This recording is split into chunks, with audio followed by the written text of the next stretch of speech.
Hello नमस्कार। तो आज का ये एपिसोड नंबर 11 और फिर वही सिलसिला जो सक्सेसफुल और अनसक्सेसफुल लोगों की जो कहानियां हैं उसमें सक्सेस और अनसक्सेसफुल की जो महीन सी रेखा है उसके बारे में। तो ऐसे ही आज जिन दो हस्तियों का मैं जिक्र करने जा रहा हूँ वो दोनों लॉन टेनिस से जुड़ी हुई थी इनफैक्ट। और जिनमें से एक जो शख्सियत है उनका 2 दिन पहले जन्मदिन था, 14 जून। स्टेफी ग्राफ जो है वो जर्मन बॉर्न और जर्मनी को ही रिप्रेजेंट करते हुए वो लॉन टेनिस खेलती थी। और स्टेफी ग्राफ एकमात्र ऐसी महिला खिलाड़ी है जिन्हें गोल्डन गर्ल से नवाजा गया। क्यों? क्योंकि 1 साल के भीतर उन्होंने 4 ग्रैंड स्लैम टाइटल और उसी साल होने वाले ओलंपिक में गोल्ड मेडल ये जीता। और वो सबसे ज़्यादा ग्रैंड स्लैम टाइटल जीतने वाली महिला खिलाड़ियों में उनका नाम शामिल हुआ। उसी दौरान उनकी ही एक प्रतिद्वंदी अर्जेंटीनियन बॉर्न खिलाड़ी गैब्रिएला सबातिनी और स्टेफी ग्राफ की जो ऑन फील्ड जो कंपटीशन थी, हेल्दी राइवलरी जिसे कहा जा सकता है, वो एकदम अव्वल दर्जे की थी। बहुत ही कम्पीटिंग मैच होता था दोनों के बीच में। गैब्रिएला सबातिनी भी बेहतरीन खिलाड़ी, उनका कद काठी नक्शा बहुत ही beautiful lady, she was beautiful lady indeed. But Steffi graph,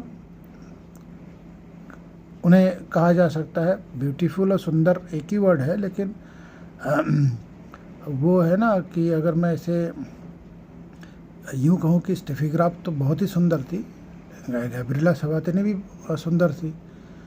तो इनकी सुंदरता का आकलन मैं इस तरह से कंपेयर करूं जैसे इंडिया में उसी दौरान 90 के दशक में सुष्मिता सेन और ऐश्वर्या राय का था। ऐश्वर्या राय की ब्यूटी सभी जानते हैं, लेकिन सुष्मिता सेन भी एक अच्छी और ब्यूटीफुल दिखने वाली अदाकारा थी और है।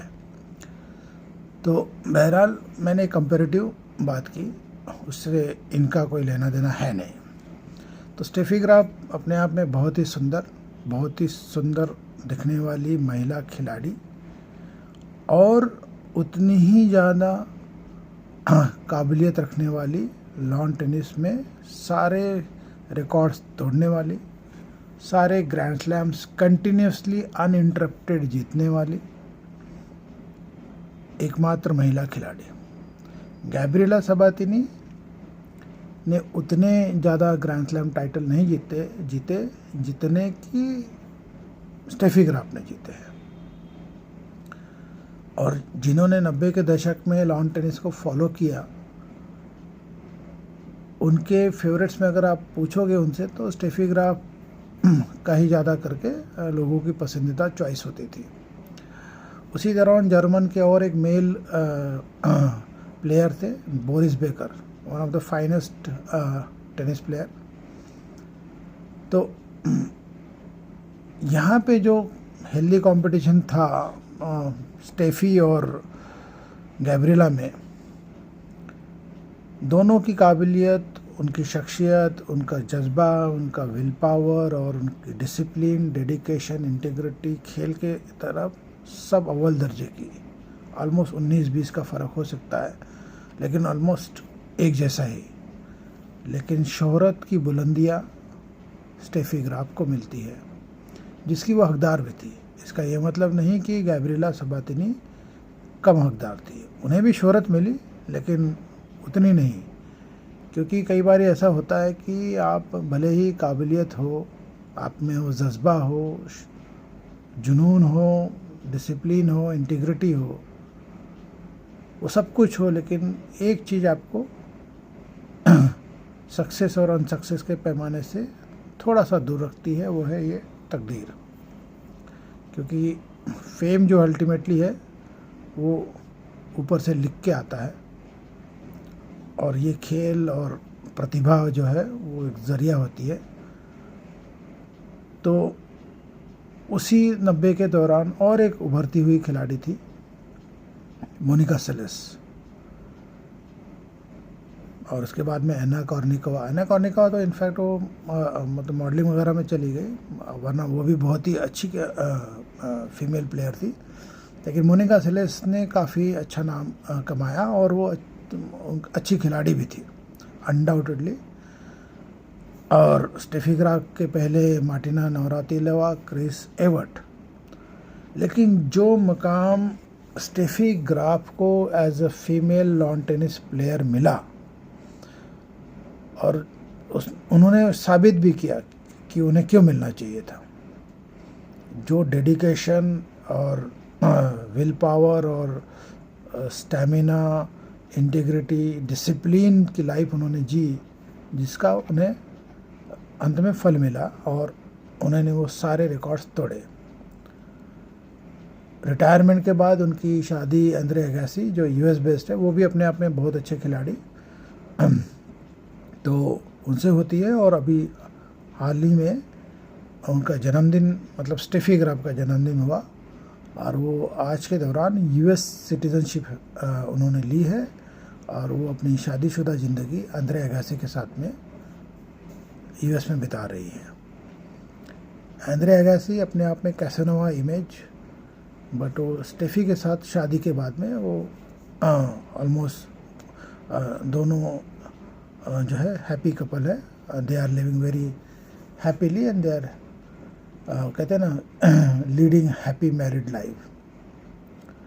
बीच में एक सोशल मीडिया पे एक वीडियो भी वायरल हुआ था, जिस पे स्टेफी ग्राफ एक मैच में खेलते हुए उनसे एक ऑडियंस पूछता है कि will you marry me Steffi, तो स्टेफी का मुस्कुराते हुए जवाब था कि how much money do you have.